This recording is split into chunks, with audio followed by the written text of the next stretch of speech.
ഒന്ന് സാമുവൽ അധ്യായം 20. ജൊനാഥൻ സഹായിക്കുന്നു. ദാവീദ് റാമായിലെ നായോത്തിൽ നിന്ന് ഓടി ജൊനാഥൻ്റെ അടുത്തെത്തി ചോദിച്ചു, ഞാൻ എന്ത് ചെയ്തു? എന്താണെൻ്റെ കുറ്റം? എന്നെ കൊല്ലാൻ മാത്രം എന്ത് പാപമാണ് നിന്റെ പിതാവിനെതിരെ ഞാൻ ചെയ്തത്? ജൊനാഥൻ പറഞ്ഞു, അങ്ങനെ സംഭവിക്കാതിരിക്കട്ടെ. നീ മരിക്കുകയില്ല. എന്നെ അറിയിക്കാതെ ഒരു കാര്യവും ചെറുതായാലും വലുതായാലും എൻ്റെ പിതാവ് ചെയ്യുകയില്ല.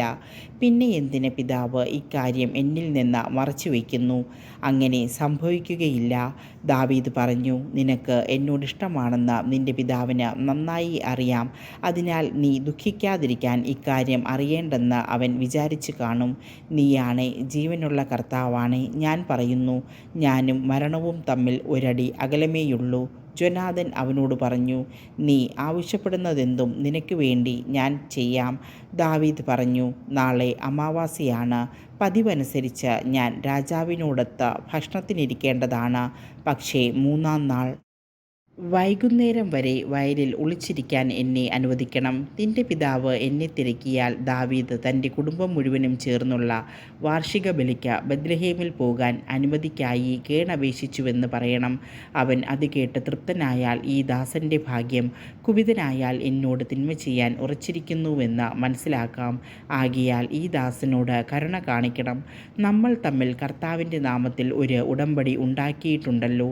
ഞാൻ കുറ്റക്കാരനാണെങ്കിൽ നീ തന്നെ എന്നെ കൊല്ലുക.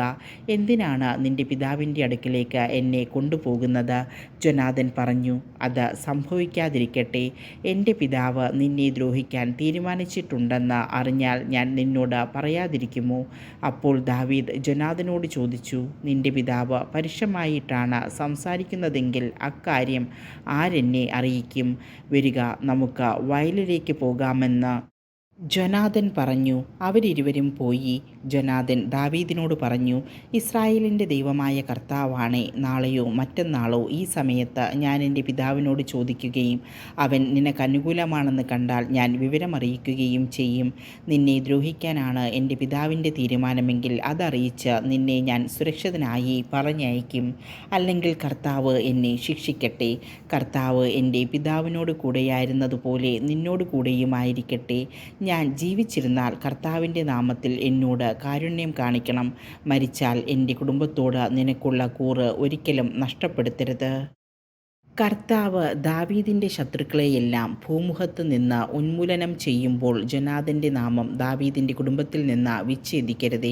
നിന്റെ ശത്രുക്കളോട് കർത്താവ് പകരം ചോദിക്കട്ടെ. ദാവീദിന് തന്നോടുള്ള സ്നേഹത്തിൻ്റെ പേരിൽ ജൊനാഥൻ അവനെക്കൊണ്ട് സത്യം ചെയ്യിച്ചു.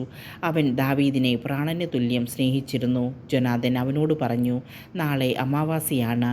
ശൂന്യമായ നിന്റെ ഇരിപ്പിടം നിന്റെ അഭാവം അറിയിക്കും. മറ്റന്നാൾ നിന്റെ അസാന്നിധ്യം കൂടുതൽ ശ്രദ്ധിക്കപ്പെടും. അന്ന് നീ ഒളിച്ചിരുന്ന സ്ഥലത്ത് കൽക്കൂമ്പാരത്തിന് സമീപം മറഞ്ഞിരിക്കണം.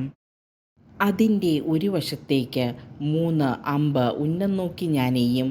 പോയി അമ്പ് എടുത്തുകൊണ്ട് വരിക എന്ന് പറഞ്ഞ് ഒരു കുട്ടിയെ ഞാൻ അങ്ങോട്ടയക്കും.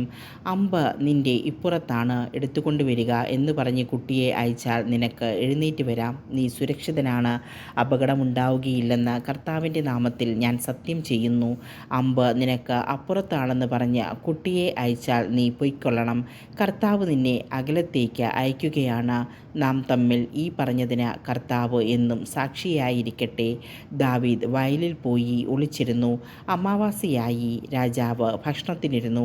രാജാവ് പതിവ് പോലെ ഭിത്തിയോട് ചേർന്നുള്ള തൻ്റെ ഇരിപ്പിടത്തിലിരുന്നു.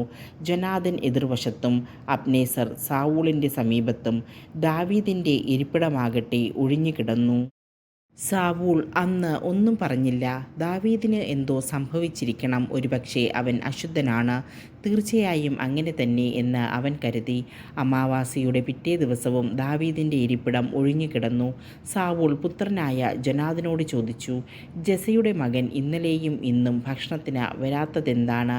ജൊനാഥൻ പറഞ്ഞു, ബത്ലഹേമിലേക്ക് പോകാൻ അവൻ എന്നോട് അനുവാദം ചോദിച്ചിരുന്നു.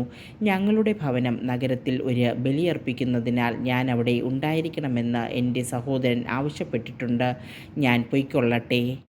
എന്നോട് ദയ ഉണ്ടെങ്കിൽ എൻ്റെ സഹോദരന്മാരെ പോയി കാണാൻ അനുവദിക്കണമെന്ന് അവൻ അപേക്ഷിച്ചു. അതുകൊണ്ടാണ് രാജാവിൻ്റെ വിരുന്നിന് അവൻ വരാതിരുന്നത്. അപ്പോൾ സാവൂളിൻ്റെ കോപം ജനാദിനെതിരെ ജ്വലിച്ചു. ദുർവൃത്തയും ദുശ്ശാഠ്യക്കാരിയുമായവളുടെ പുത്രാ, നീ ജസ്സയുടെ പുത്രൻ്റെ പക്ഷം ചേർന്ന് നിൻ്റെയും നിൻ്റെ അമ്മയുടെയും നാണം കെടുത്തുകയാണെന്ന് എനിക്കറിയാം. അവൻ ജീവിച്ചിരിക്കുന്നിടത്തോളം കാലം നിനക്ക് രാജാവാകാനോ രാജ്യത്വം സ്ഥാപിക്കാനോ സാധിക്കുകയില്ല. അതുകൊണ്ട് അവനെ ആളയച്ച് എൻ്റെ അടുക്കൽ പിടിച്ചുകൊണ്ടുവരിക. അവൻ മരിക്കണം. ജനാദൻ ചോദിച്ചു, എന്തിനവനെ വധിക്കണം? അവൻ എന്തു ചെയ്തു? സാവൂൾ ജനാദനെ കൊല്ലാൻ അവൻ്റെ നേരെ കുന്തമെറിഞ്ഞു. ദാവീദിനെ കൊല്ലാൻ തന്നെ തൻ്റെ പിതാവ് തീരുമാനിച്ചിരിക്കുകയാണെന്ന് അവന് മനസ്സിലായി.